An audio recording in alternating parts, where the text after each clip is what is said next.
कसं जमतं ग तुला? ताई प्लीज, आता वाटेल ते बोलू नकोस. वाटेल ते बोलत नाहीये मी, खरं तेच बोलतेय. का त्रास होतोय? अगं त्रास तुझा होतोय त्यांना. त्यात एकतर मी तुझी बहीण आहे आणि त्यांनी मला त्यांच्या घरातलं मानलं. त्यामुळे कर्तव्य म्हणून मला काही जबाबदाऱ्या पार पाडाव्या लागतायत. पण कर्तव्य आणि जबाबदारी यातलं तुला काहीच कळणार नाही, कारण तुला फक्त अधिकार गाजवता येतो. त्यांनी तुला आपलं मानलंय. कोण म्हणून ग? कोण म्हणून काय?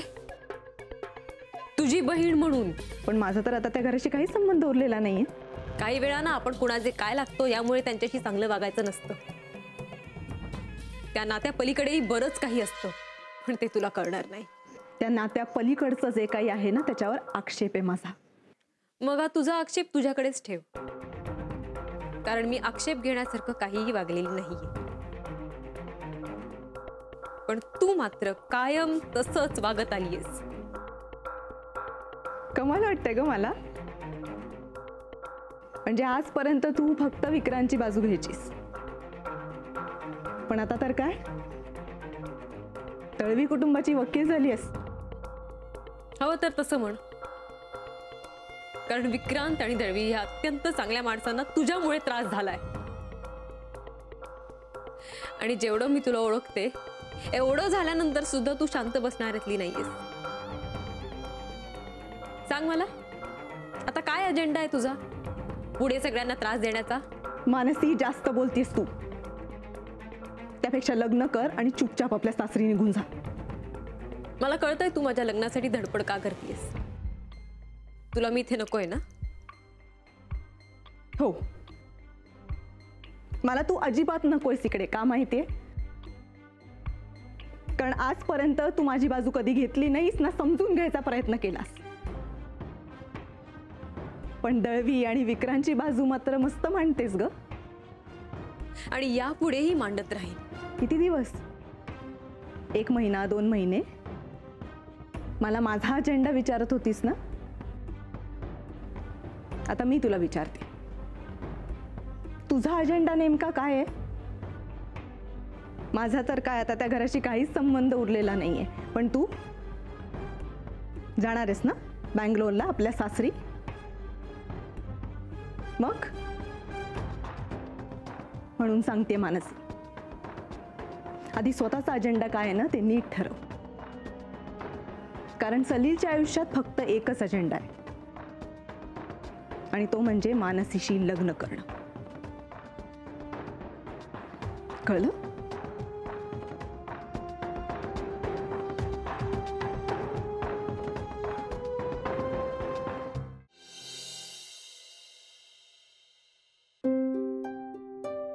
रिकामा पाळण्यानं बघवत नाहीये.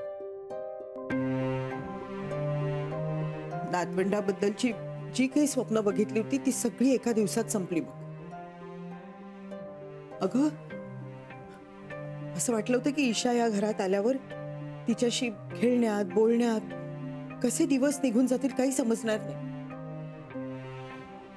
आणि आता एक एक क्षण सुद्धा पुढे सरकत नाहीये बघ. महिनी, कळतंय मला, पण जे काय झालं त्याला आपण काहीच नाही करू शकत. आठवणी पूर्ण होणार नाहीत हा त्रास एकीकडे, आणि जे काही घडलं त्याचा धक्का दुसरीकडे. मला ना ईशाची खूप आठवण येते बघ. दुसरं काही सुचतच नाहीये. असं वाटतंय तिला जाऊन भेटावं, तिला जवळ घेऊन बसावं. महिनी, पण ते कसं शक्य आहे? घरी एवढं सगळं घडलेलं असताना. जाऊया का तिला भेटायला? हा, हे बघ, आपण देशपांड्यांच्याकडे जाऊया, ईशाला भेटू आणि लगेच परत येऊया. जाऊया ना? बरं, तुम्ही म्हणताय तर जाऊ. हवं तर बाजारात चाललोय असं सांगूया, चालेल? हा. आणि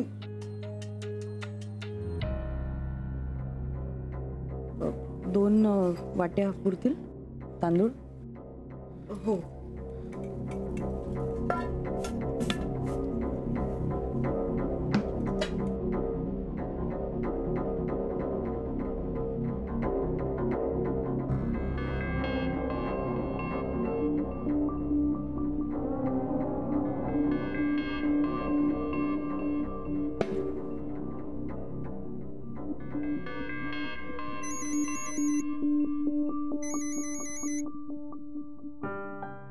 हां बोला. फोन एवढ्या करता गेला होता की कोर्टाची पुढच्या सेशनची तारीख घ्यावी का? ते मी तुम्हाला 2 दिवसात कळवतो, कारण इथे काही महत्त्वाच्या घडामोडी घडल्या आहेत. म्हणजे सगळ्या गोष्टी असह्य होऊन मी मोनिकाबद्दल मला जे काही माहित होतं आणि जे मी माझ्या घरच्यांपासून लपवलं होतं ते मी सगळ्यांसमोर सांगून टाकलं. Are you serious? हो. आणि याचा परिणाम म्हणून मोनिकाची कायमची हकालपट्टी तिच्या माहेरी झाली.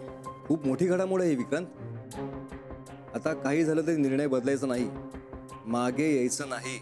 नाही, तसा काही प्रश्नच येत नाही. मग आता मला पुढच्या स्टेपची तयारी करायला पाहिजे. मला फक्त पुढच्या सेशनची तारीख कळवा. तारीख कुठलीही चालेल, तुम्ही सांगाल ती. फक्त आता जास्त उशीर करता कामा नये. ठीक आहे, मग मी कळवतो तुम्हाला पुढची डेट. थँक्यू. Okay, bye.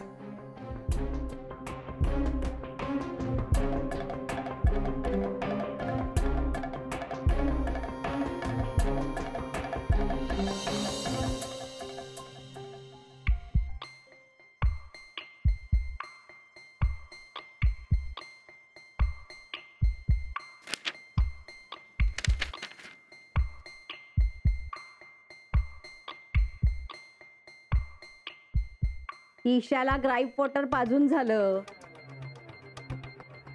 अजून किती काम पडलंय किचन मध्ये. सगळ्यांच्या वेळा पाळाव्या लागतात.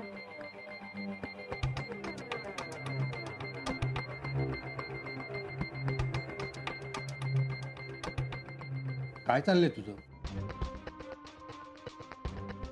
कालपासून तू आमच्याशी एक शब्द सुद्धा बोलली नाहीस. सॉरी, माझ्याशी बोलताय का तुम्ही? नाही, म्हणजे मला वाटलं तुम्हालाच इच्छा नाही आहे माझ्याशी बोलण्याची.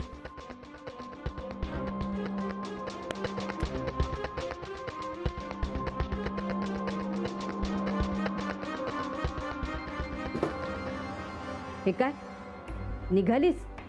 हो. आणि असंच ईशाला सोडून? तिला घेऊन जाऊ? काही काय बोलताय तुम्ही? पण तू बाहेर जातेसच का? मग काय करू मी आजोबा? काम शोधायला चाललीये मी. घरात बाळबाळ करत नाही ना बसू शकत. ईशा नाव आहे तिचं. ईशाच माहितीये मला. तिची काळजी घ्यायला आहात ना तुम्ही दोघंही आहात. दळवी घरात सगळे आहेत, पण माझं काय? माझं मलाच बघायला हवं ना. तशाही दोन्हीकडून थपडा बसणारच आहेत. आणि त्यात आता मी एकटीच पडले ना. किमान स्वावलंबी तरी होऊ दे मला. चुकीचं वागण्यापूर्वी हा सगळा विचार करतात शहाण्या मुली. इतका उशीर झाल्यावर नाही. आणि काय ग, का करतील दळवी तुझे लाड? हे हा सगळा असला अनुभव दिल्यानंतर मग काय करायचंय मी? हे बघ, हे सगळं आमच्यामुळे झाल्यासारखं बोलू नकोस. तुमच्यामुळे काहीही झालेलं नाहीये. बोलले मी काही तुम्हाला? आरोप केला तुमच्यावर? ते काही झालंय ते माझ्यामुळे झालंय. त्यांना जर असं वाटत असेल की कुठल्याही चांगल्या गोष्टीची सुरुवात घरातल्या वादांनी नको व्हायला, तर मग काय करायचं? मी चुकीच्या वेळी बोललो ना सगळं. ही घटना जर घडलीच नसती तर त्यांचं मन कलुषित झालंच नसतं. आणि हे सगळं मी तुमच्या लग्नानंतरही सांगू शकलो असतो.